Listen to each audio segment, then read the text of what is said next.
Автоинспекторы Коми подвели итоги оперативно-профилактической операции «Опасный груз», которая проходила по всей республике. Объектом особого контроля водители транспорта, перевозящего опасную продукцию, стали не случайно. В Коми растет количество ДТП с участием грузовиков такого типа. Основное внимание ревизоры уделяли техническому состоянию автоцистерн с быстро воспламеняющимися жидкостями, наличию всей необходимой документации. О результатах внеплановой проверки расскажет Антон Булаев. С начала года в Коми произошло уже 3 аварии с участием автомобилей, перевозящих опасный груз. 2 человека получили различные травмы. В Интинском районе ДТП и вовсе закончилось трагедией. 8 марта под колеса бензовоза угодил пешеход. Двигаясь по зимней автодороге пристань Косью, село Петрун, при движении задним ходом не убедился в безопасности совершаемого маневра, в результате чего совершил наезд на пешехода, который находился позади транспортного средства.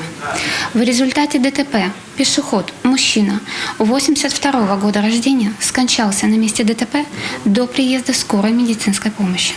По данному факту в полиции возбудили уголовное дело. В ходе проверки выяснилось, водитель вообще не имел права садиться за руль бензовоза. Свидетельство на перевозку опасного груза у него оказалось фальшивым.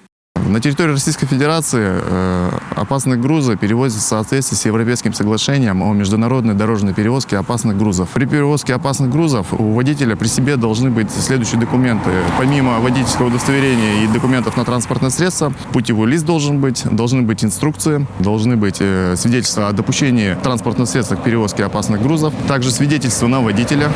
Местом дислокации полицейские выбирают федеральную трассу Вятка.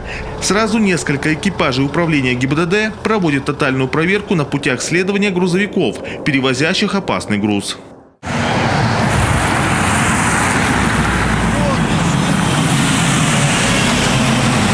Диоксид углерода, 2 класс опасности.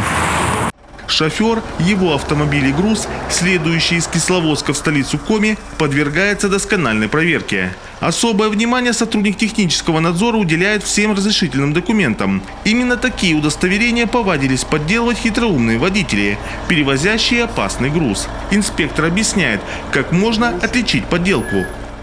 Это оригинально, да. Тут даже видно, поддельных они как? Они платят в интернете деньги, и им по почте приходят. То есть расписываются не они.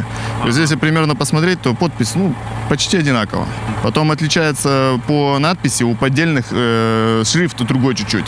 Документы у следующего шофера также оказались в порядке. Однако без нарушений все же не обошлось. В данном случае он ехал, у него табличка маркировочная была загрязнена снегом, грязью, что недопустимо, так как в случае возгорания дальнего транспортного средства спецслужбы не смогут определить, что за груз опасный и чем его тушить.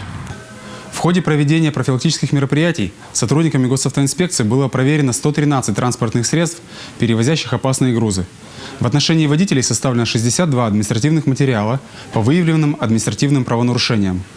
Также в ходе проведения мероприятия особое внимание уделялось наличию и подлинности свидетельств дорожной перевозки опасных грузов.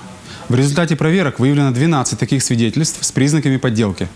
По каждому факту использования липовых документов стражи порядка возбудили уголовное дело.